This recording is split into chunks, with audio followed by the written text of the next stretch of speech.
Eu acho que seria interessante a gente distinguir alguns aspectos, né?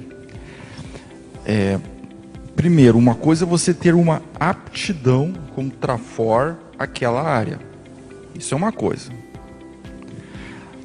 Ou seja, a pessoa já traz com ela, para a genética, enfim. Outra coisa é você fazer a autopesquisa naquela área, que é mais o que a Sandra trouxe. Eu acho que já é uma outra coisa. Podem estar relacionados? Podem. Um pode levar o outro? Pode, mas são coisas distintas. Um terceiro aspecto é você se especializar naquela temática. É outra coisa. Então eu vou colocar a cara em tudo que tem na enciclopédia, nos livros sobre aquilo ali, vou estudar, vou dominar aquele assunto. E um quarto aspecto seria desenvolver aquela especialidade. E aí já exige outros critérios, outros fatores ligados à pesquisa teórica e prática. Então, deve ter outras distinções, mas a princípio, eu lendo aqui e ouvindo vocês, foi a primeira coisa que me veio na mente. Distinguir. Para a gente chegar numa ideia, tu tem dois caminhos, no mínimo. Um caminho em que tu tem um insight daquela palavra ou daquele termo e você vai desenvolver um estudo sobre aquilo ali. Então, por exemplo, muitos casos de logias é isso. O professor Valdo, às vezes, no texto lá, ele só converteu tudo em logia e aí pegou muitas palavras que, às vezes, ele nunca escreveu sobre aquele assunto. Mas ali criou, então está abrindo o caminho, está propondo uma área para ser estudada. E tem o caminho inverso. Então, vamos pegar um exemplo. Se a gente der um find de todas as obras da Conscienciologia que tem algo escrito sobre coerência, acho que todo livro tem alguma coisa sobre coerência. Aí um belo dia a gente chegou, não, vamos classificar coerenciologia. Você entendeu? Então assim, tu pode criar o termo com base no material que tu tem, mas faltava aquele termo, faltava aquela palavrinha. Por exemplo, a própria projeciologia. Já existia muita coisa, muita informação, muito conteúdo, muita pesquisa. Aí o professor Valdo chegou assim, não, vou ter que criar uma palavra forte para designar isso. Aí colocou lá projeciologia, mas também poderia ter sido o inverso. Tem muito termo que às vezes a gente vai propor uma ideia, algo, que você viu aquela palavra, você teve um insight, às vezes até numa projeção, no insight do amparador, que você puxa, essa palavra aqui é uma coisa interessante. E aí aquele tema você vai desenvolvendo o estudo. Então tem os dois sentidos. Pode vir o termo e depois aqui desenvolvimento daquela área, ou o contrário, você já está desenvolvendo aquela área e daqui a pouco você vê, puxa, vamos nomear isso aqui. Eu queria voltar um pouco naquele assunto da interação, né, do intercâmbio, da interatividade na pesquisa.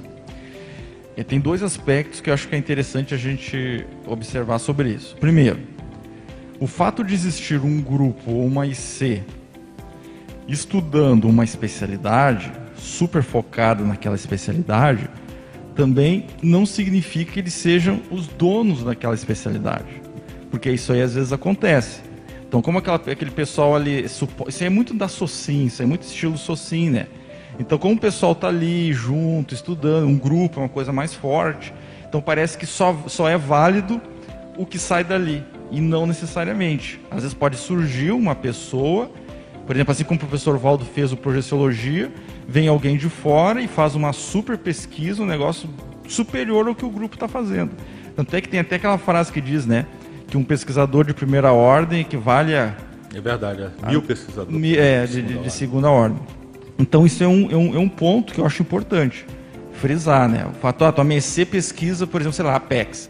A minha IC é especializada em ProEx. Mas não significa que eles são donos daquela área. Que é só eles têm a última verdade, são os donos da verdade daquele assunto. Só para dar um exemplo, não que eles lá se achem assim. Muito pelo contrário. Sim, sim. E aí o segundo ponto, em função desse primeiro, que é interessante, é assim, para a gente alcançar esse intercâmbio, essa interação, essa interatividade, tem um aspecto consciencial nosso que vem antes, que é o abertismo consciencial, a valorização da pesquisa dos pares, do colega. Então, às vezes, esse negócio que foi falado até aqui, tinha uma bibliografia muito fraca. Acho que alguém falou aqui, a pessoa fez uma pesquisa, foi o próprio Alexandre que falou. Às vezes, não é nem que a pessoa não sabe pesquisar alguma coisa. Às vezes até é um processo de desafeto. Isso acontece às vezes. Eu não vou com a cara do Marx, então nem vou consultar o livro dele, mesmo que o livro dele tenha tudo a ver com a minha pesquisa. Então aí é um processo de imaturidade do pesquisador, né? Mas isso depõe contra ele, né? Depõe contra ele. Então mostra que a pesquisa dele é superficial. Exatamente, né? E mostra que a pessoa não está focada nas ideias. Então eu vejo assim, o desenvolvimento da especialidade da Conscienciologia, ele exige uma maturidade de focar nas ideias, né? E não fazer essa personalização de, é fulano, é Beltrano. Não, vou ver, o que já escreveram sobre esse assunto? O que o Eduardo falou sobre esse assunto? O que o Max escreveu? Mesmo que a gente tenha nossas diferenças. Sim, né? eu acho. Exatamente.